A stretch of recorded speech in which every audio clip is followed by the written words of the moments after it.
So ayan mga ka-vlog, tuloy tayo sa pagtatanggal. To be continued ulit.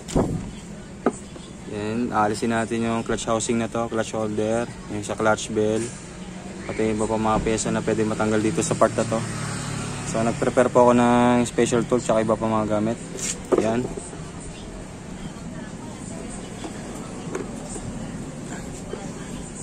Buksan natin. Yan.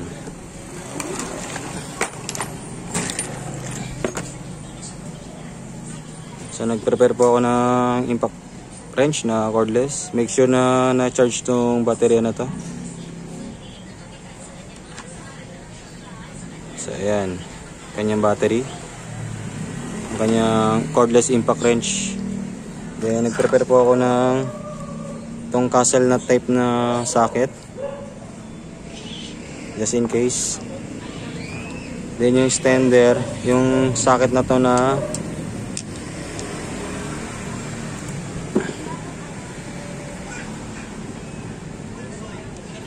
okay.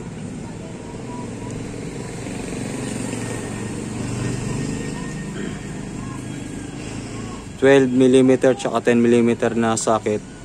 Mag-prepare tayo nito. Yun, syempre itong impact screwdriver o impact drive na tinatawag, yung pinapalo ng martilyo. Yan po mga kabalag. Yung mga driving bits po yan na mahaba tsaka maigsi. Then mag-prepare din tayo ng snap ring pliers mga ka-vlog.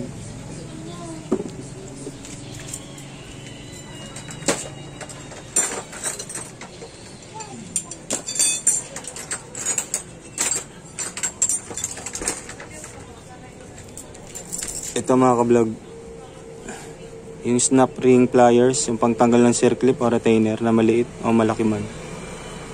Kung di po nut yun nandito, maaaring circlip po. Kasi ganun po sa Star X155.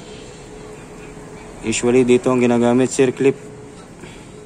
Yan, gagamitan natin ito.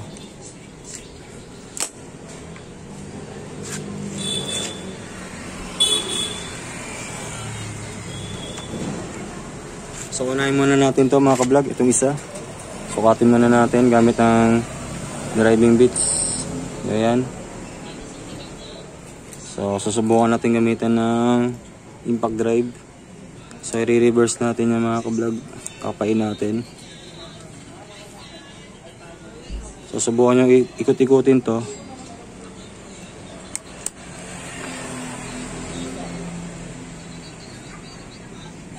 So, naka-forward po siguro yan. Tignan natin. Yan. So, ililipat natin sa reverse.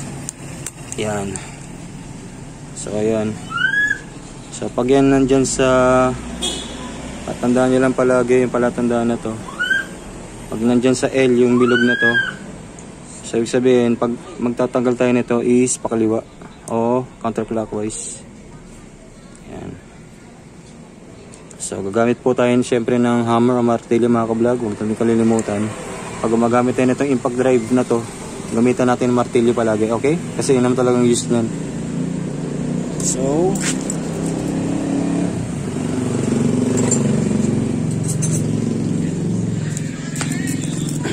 then yan po ang gagamitin natin para dito for impact driving.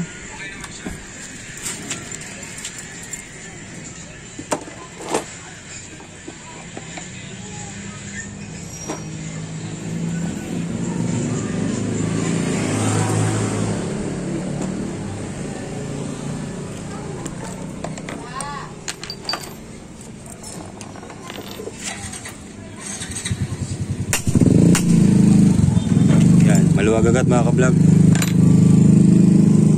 Kasi ginagamit to mga ka-vlog, itong impact drive na to sa mga mahigpit o matitigas na mga tornilyo o screws.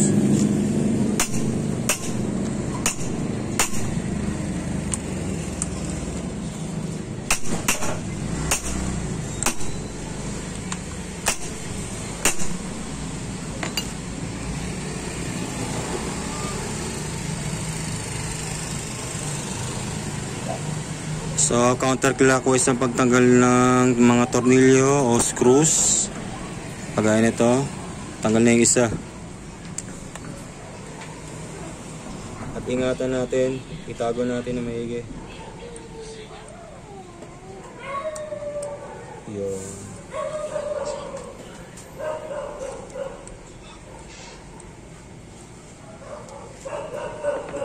So ito yung tatlong tornilyo na galing dun sa clutch bell.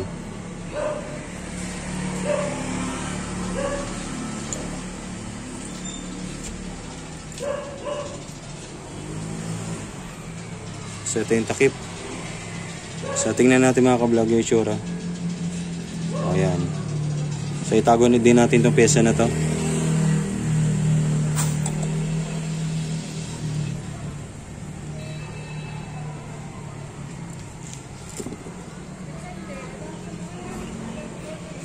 So yan po mga ka-vlog yung tinatawag na castle nut. Castle nut type po ito. Kaya gagamit tayo ng castle nut socket na pinakita ko kanina. Para mahugot natin tong part na to. So pwede tayong gumamit ng impact wrench. Kasi maaaring sumabay sa pag-igot to. So kailangan dito impact force ang gamitin. Kaya impact wrench siya gagamitin na cordless. Okay? Tatry natin gamitin ng impact wrench para matanggal itong mga to. Okay.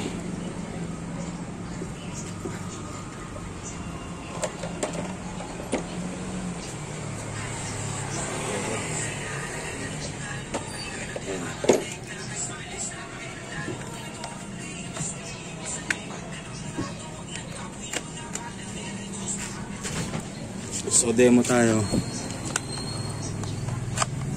Halimbawa naka-remove yung battery guys, bago nyo salpak, tignan nyo maigi, pindutin nyo muna to. Then bago nyo i-insert yung battery dito sa ilalim ng cordless impact wrench, dito sa handle, pasok natin, itutok natin maigi yung mga hulma nya bago natin i-salpak. Huwag natin bara-barang gawin. Yan. Sa bitaw, yan. So connected na siya mga ka-vlog sa battery, itong special o power tool na to. Try natin. Ayan o. Forward. Then sa pag-release o pagtanggal, reverse, pindutin natin itong side na to sa left side. Yan, pindutin natin. Yan. May mga modes po yan mga ka-vlog. So lock muna natin. Ilalagay ko muna yung try ko yung extender tsaka yung castle nut socket. So yung extender lagay natin kasi 1/2 naman ito mga ka-vlog. Yan.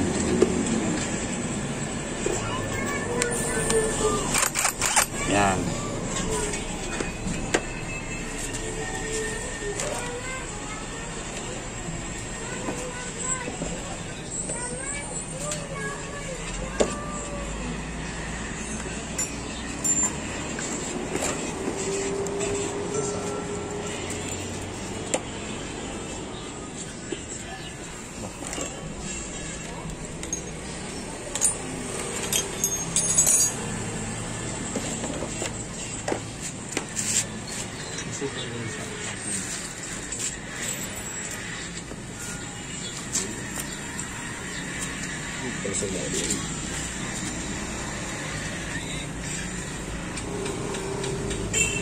Then ito yung castle nut socket mga ka-vlog. Kumbaga sa parang pyesa siya ng chest, yung rook o yung tori na tinatawag. Katulad siya nito. Susukatin muna natin. Yan. So yan. So ito pa yung gagamitin natin yung mas malaki. So ibubungad natin dito. Yan. Yan. Good.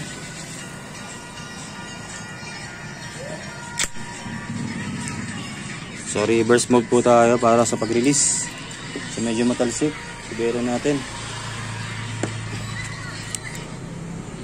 Pagka may langis mga ka-vlog, punasan natin. Tatalsik po yan. Yan po. Pinunasan ko muna yung mga langis tapos lalagay natin to. Pabaw natin. Yan. Kaya natin.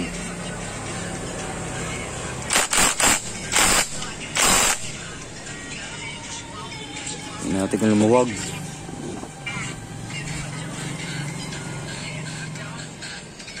Tigas ah. Isa pa. Punasan natin mga kabiloje.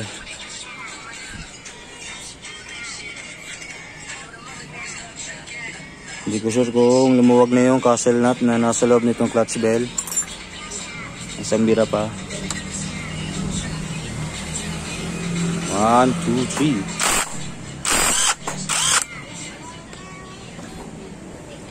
3. Okay.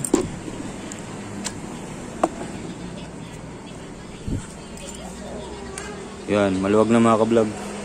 Umangat na po yung castle nut mga ka-vlog. So, mano-mano na natin. Yan.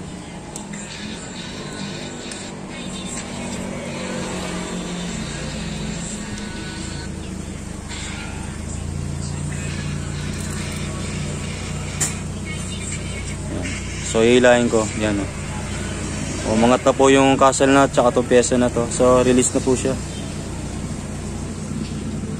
So, yan yung gear. Magnify natin. Yan.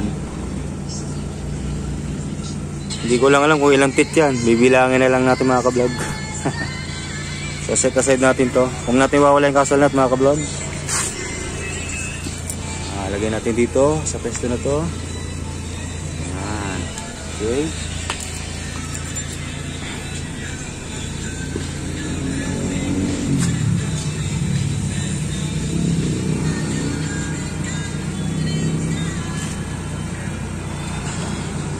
So, hugutin ko na tong castle nut socket. Yung iba, ang tawag dito, castle nut wrench. Itong part na to. So, release natin to. Papalitan natin ng 10mm socket para sa clutch holder. So, ito na.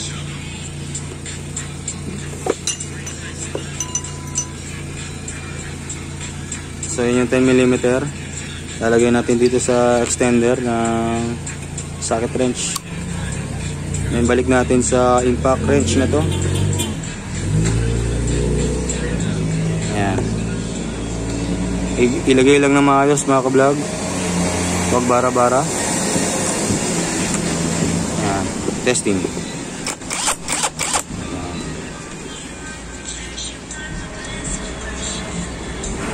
So let's begin.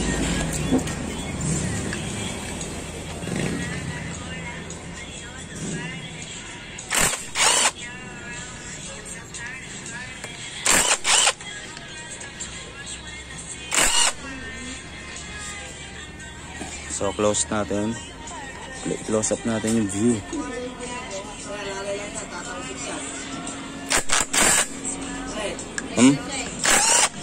Ayan, okay na.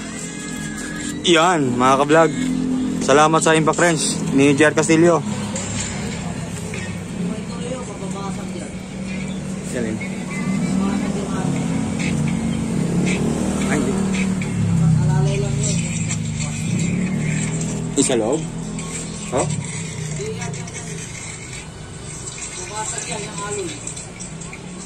Hindi, okay na. Malawag. Oo. Ang ano nyan, ano eh. Hindi pa ikot. Hindi pa ikot? Hindi. Pag nagtatagal ako, paano? Pa-X.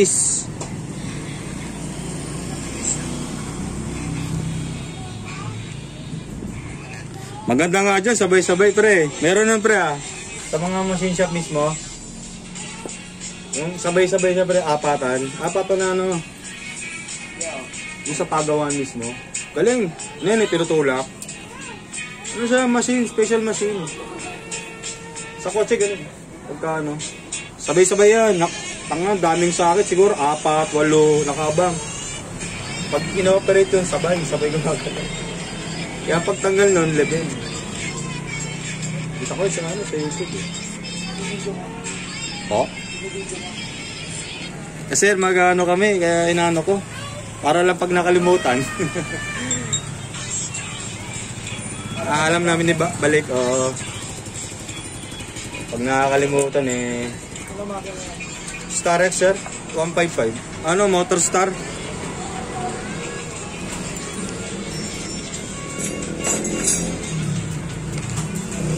Ah, 10mm T-wrench naman mga ka-vlog. Ang gagamitin natin.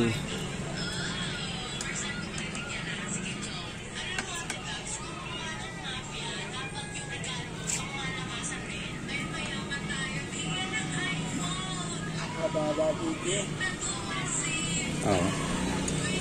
Disassembly pa lang naman ito. Kasi papalitan yung kicker nito tsaka yung block. Kaya binaklas namin. Ito at housing ito may problema eh. Sa mekaniko lang nakakalam ng ganito. Ayan, kita ko. Ayan. Tapos alisin natin to. Di ba nung pyesa to? Ayan yung mga tornilyo niya mga kablog. Taas natin. Yan. Ito yung clutch holder mga kablog na tinatawag. May CM bearing po yan. CM type bearing na nasa gitna. Yan, ito yung pyesa. Hugutin natin. So tingnan natin kung mahugot din yung bearing nito. Yan. So madali daw tanggalin to eh. Yan. So tanggal na yung bearing. Pwede natin ibalik.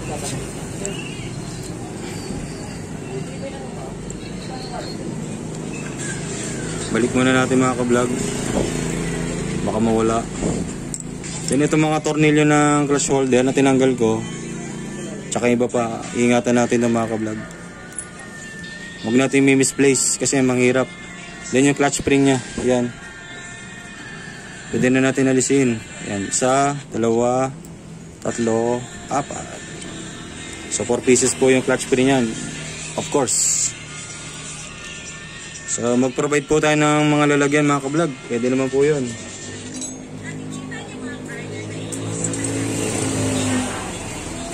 Kung kanya magkulang-kulang yung mga pyesa ng makina ng Starex 155. Yan. Binalik ko na yung bearing mga ka-vlog. Set aside ko muna to.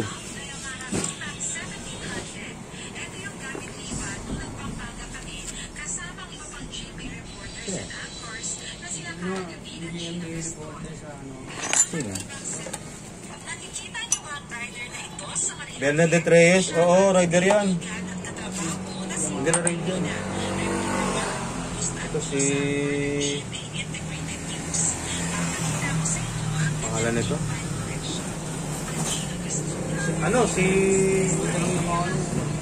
Si Cara David. Yung sa pa-reporter dyan eh, Cara David. Yun, mga rider yan mga yan. Enthusiast.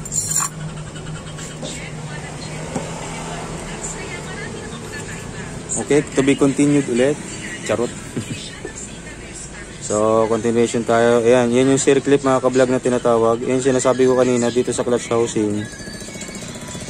Snap ring o circlip po yung nakalagay. Hindi po yung usual na nut gaya ng 17mm o 19mm. So, dahil dyan, gagamitin natin ng snap ring pliers na gaya itong hawak ko.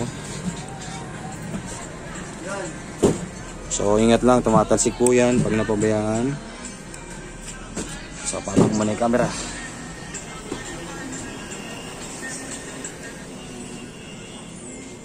Okay.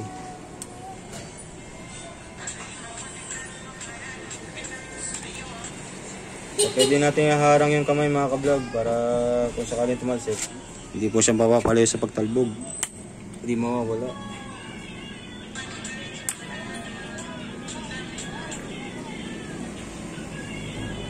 Pwede nyo rin iabang yung flat screwdriver. Habang binubukan yung snap ring na to, yung circuit, inangat naman siya ng flat screwdriver.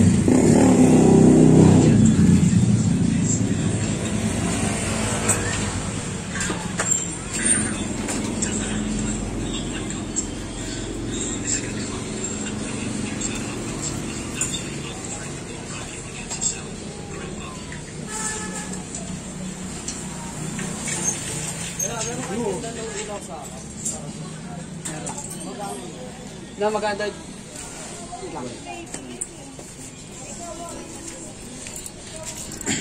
La la la. La la la la la. La la la.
Saan mo na pagdating ng mga ito.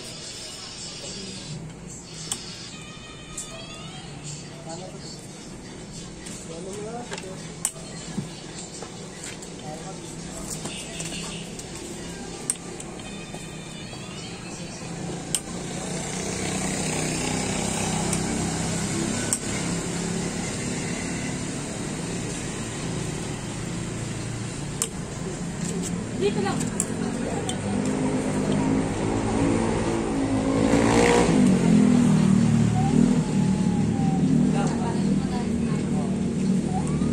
Ilaw.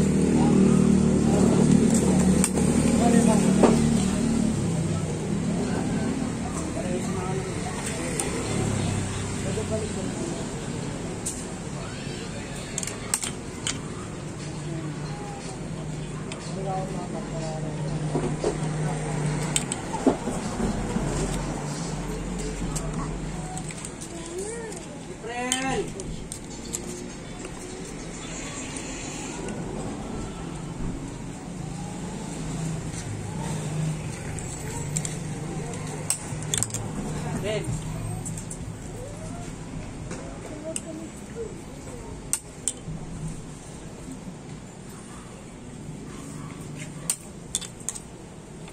So, mahirap malikot. Ayos na po. Matagal lang.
Ayan, sinisikot ko na po ng flat screwdriver. Ayan na siya.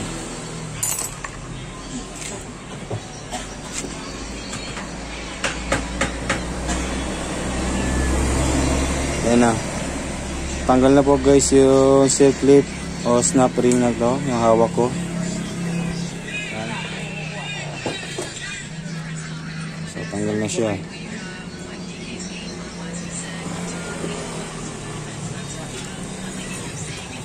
So, pasave natin yung circlet.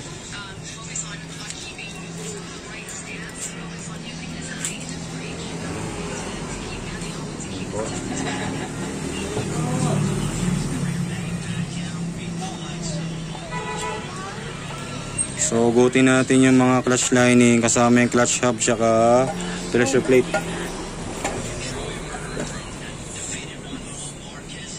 Okay. Yan po. Mahuhugot natin.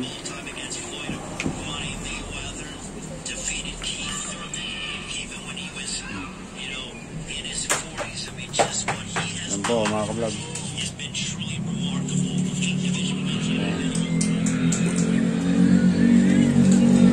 So ayan po yung set na clutch lining o friction plate.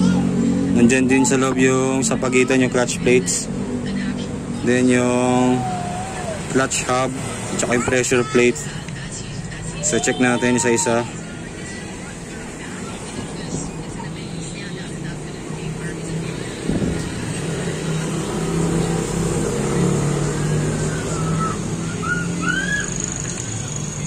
Ayan.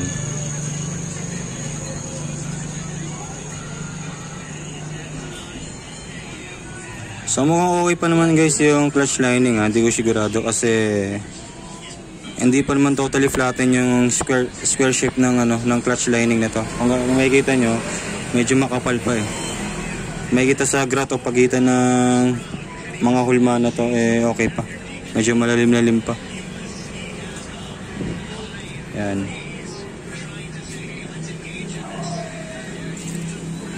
Okay. Ayan kabila. Yan. Ang kanyang clutch lining. Isa-isayin natin. Sabit natin dito sa kick axle. Patungin muna natin dito saglit. Yan. Patong ko lang ha.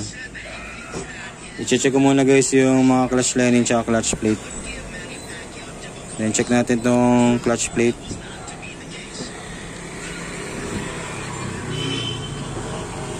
So ayan guys, okay pa yung clutch plate nya.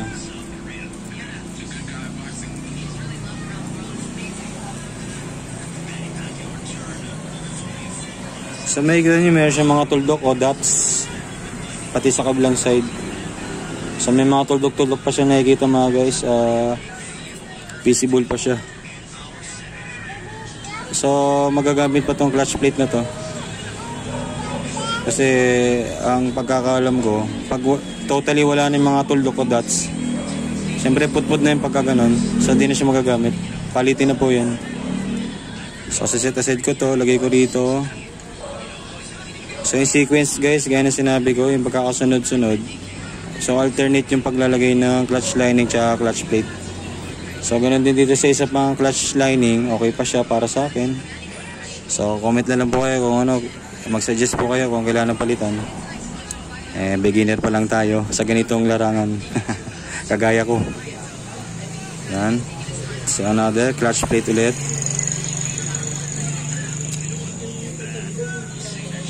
Yan. So ganun din, may mga tuldok pa siya at saka dots, mga tuldok-tuldok. Okay.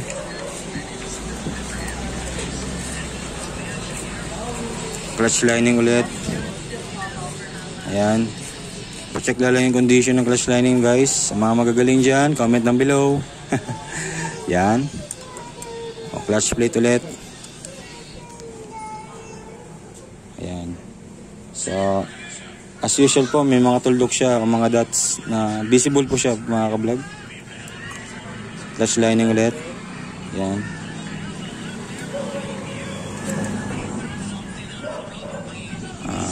Huling clutch plate tsaka clutch lining. Yan.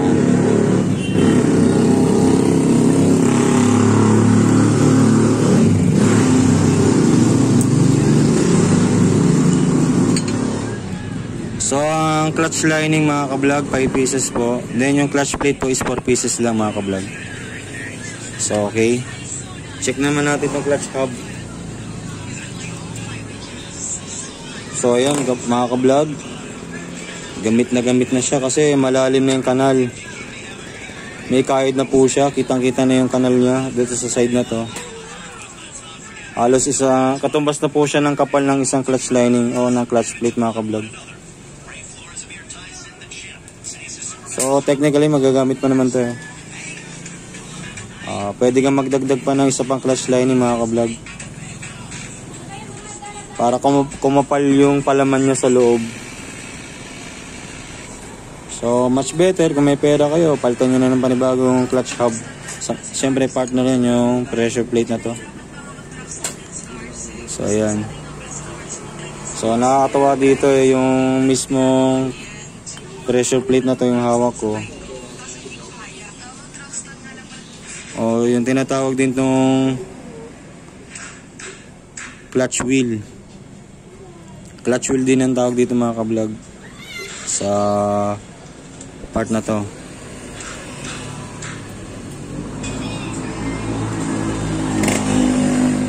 So hindi pa siya pudpud, wala pa siyang kanal mga ka-vlog, halos pantay pa dito sa ipin na to.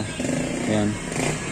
Kung sisilipin nyo maigi yan, kitang kita naman, hindi pa lubog. So okay pa yung pressure plate na to o yung clutch wheel na tinatawag. Hindi pa siya gaano malalim. Halos totally wala pa lalim mga ka-vlog. Halos wala akong makapa eh. Yan. So yan po. Titigan natin maigi yung clutch hub na to. Clutch wheel. Ito yung clutch hub. Yan. Kanyang clutch hub. Yan. Tingnan natin yung kabilang side. Yan po. Yung clutch hub. Then yung kanyang pressure plate. Ito ang hawak ko ngayon. O clutch wheel. Okay. Okay. Salpak natin dito. Pwede siyang linisan.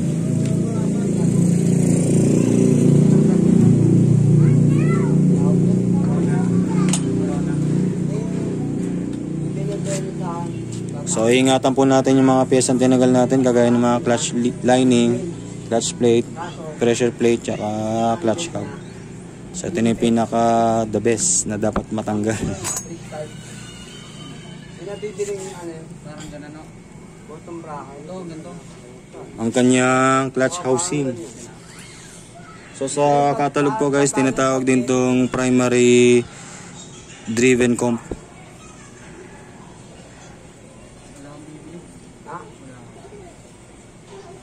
Hindi, ibig sabihin, bibigay ito sa aking batalan, problema ngayon, napibigay bang gano'n. So guys, gaya na sinabi ko dati, yung sequence, yung pagkakasunod-sunod ng pyesa, tatandaan natin. Tandaan natin maigi yung mga pyesang inalis natin. Pero may nabibigay. Hindi po pwede balik ta rin, no? Iba-ibayin yung pwesto niya. Dali nyo lang ako dito. Kapag yung rami niya, para makita mo. Kasi yung bukas na, sa liga, pinapasukan ng batalan. Dali mo na, andyan ba ito yan? Ano, dali mo na. Parang ganyan, ha?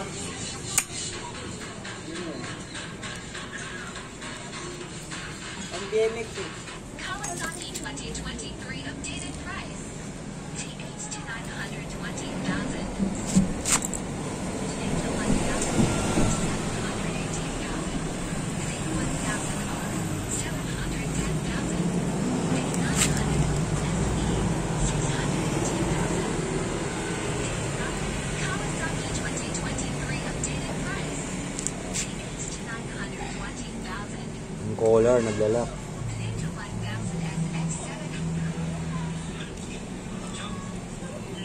So ayan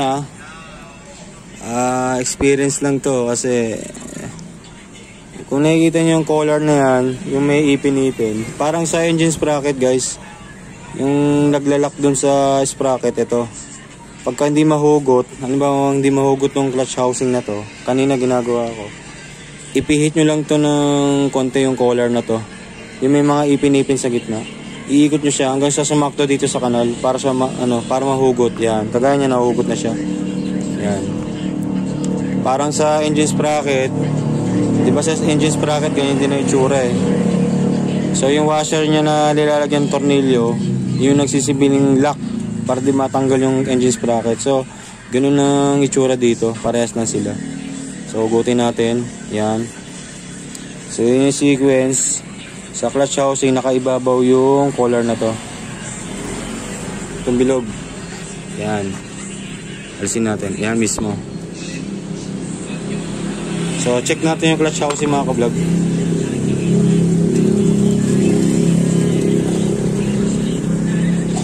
So, kung titignan natin yung haligi niya, hindi pa siya putpod. Itong side na to na pa-square, sa sidings niya, wala pang putpod o damage. Yan. Yan po yung itsura niya. Yan.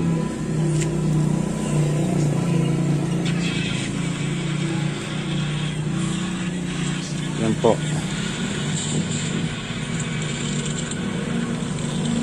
Yan. Yan, may mga markings po siya pero di pa gaano malalim. So slight damage lang po. Slightly damage lang. Yan, parang kagat ng yung marka ng ipin, yung parang kinagat. Yan. So tingnan natin yung likod. Yan. So obserba natin yung teeth niya. So may naka-engrave na hindi ko alam kung code to o number. Yan. Then nandiyan yung rivet niya. So yung ipin check natin. Yan. So mukhang okay pa naman yung ipin guys. Hindi pa siya totally damaged o yung may kayod o bungi o pudpud. So importante ngayon, i-squeeze ko tong clutch housing na to, iuga ko. Kontrahan siya bale dito sa gear sa likod, saka dito sa clutch housing. So, yun, may uga siya. May uga pre, ano, konti.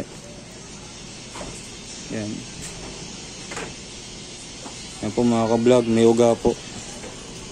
So kailangan palitan ng clutch damper. Kailangan i-repair. Yan, may uga siya mga ka-vlog. Sa ipin okay naman. Pero may uga po siya.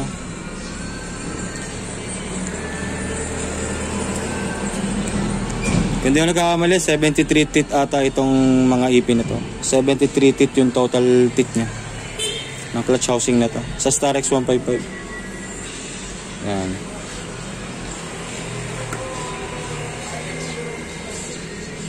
Okay.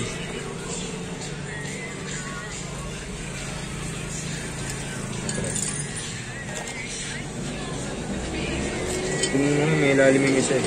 Dito sa pressure plate wala eh. Ang goods ko. Check mo yung mga housing niya. Yung lining. Okay. Ito. Clutch lining. Yung clutch plate, meron pa, may tuldok pa eh. Oo. Matagal pati. Pero babalik ko. Pero gusto mo ano ito pag nag-i-slide eh, no? Ano yung issue niyan? Diba yung pagka, diba pigil, pag nag-shifter, ba, segunda, tercera, yung pag binilisan mo, diyan ba yan? Naiiwan yung... Ba't gano'n na? Naiiwan yung clutch line. Hindi siya nag-release. Kaya gano'n. Oo, kita ko nga may parang kagat ng ipin eh. Oo, ngayon, kakapakot. Grinder na. Alam mo sa iba, yung sa isang motor ko nga, mas grabe pa dyan. Pero hindi gagaya niya na ano, yung binibitin ka bigla. Sa STX ko pre, mas malala dyan. Pag primera talaga, segunda. Mahatak talaga. Matagal na sinasabi ni Elgen yan pre, ba? Yung nasa sun driver ko pa yung ganyan yung issue pre, pigil niya. Tagal lang yung ni Jigger yan. Nag-i-slide pre yung pagkambyo mo. Kapag pa binilisan mo sa tulay, biglang babagal ka. Dumudulas, no? Yun nga. So, check natin mga kabiology. Yan. O, yan na po yung kinalabasan ng pagtanggal ko ng clutch housing, yung clutch bell at kung ano-ano pa. Ayan mga ka-vlog. So ito yung dulo na change up assembly. Nandiyan yung star dito. Ayan. Yung gear ng clutch bell. Ayan. So ito pala yung kanyang, ito yung collar. So may ipin po sa gitna yan. So ayan po yung may kanal po yung mga ka-vlog sa gitna. So parang sa engine sprocket pala yan. Pagka ano, nakapihit ng ganyan, papasok natin mga ka-vlog ha. Yan. Pag nakapihit ng ganyan hindi mahugot, tumatama po yan. Diba kanina hindi ko mahugot. So ipipihit natin ng konti para tumapat sa kanal yung ipin. Pag tumapat na yung ipin ng collar sa kanal na may higi, yan, tsaka lulusot yan. Okay, so natanggal na siya. So same din sa mechanism ng pagtanggal at pagalis ng engine sprocket ng motor, ganun din. So yun po pagdating sa clutch housing, pag di nyo mahugot, halimbawa tanggal yung circlip, di nyo mahila pataas, tingnan nyo itong collar, baka tumatama dito, yung sa may kanal, baka tumatama yung ipin, kaya hindi siya mahila pataas. So itatapat nyo yung ipin na nasa gitna na to, dun sa kanal ng pesa na to. Ano ata ito, hindi ko nag-aamali. Ito yung main shop. Yung main shop ng transmission. So yun, isiset aside natin itong collar na to. Huwag natin wawala. Okay. So check muna namin yung dapat i-check, yung mga pyesa, kung ano dapat palitan. Siyempre lilinisin namin yung mga dumi, yung carbon deposit na tinatawag. Yung parang uling. Kagaya nung nasa ibabaw ng piston, grabe. Tad-tad ng uling, yung mga itim-itim. Yung carbon deposits na tinatawag nila. Yun. So dapat malinisan yung mga ganong klaseng dumi. So muli, to be continued muli mga ka-vlog. Para sa tuloy-tuloy na pag-disassemble ng makina na to. So standby na kayo mga ka-vlog. Okay.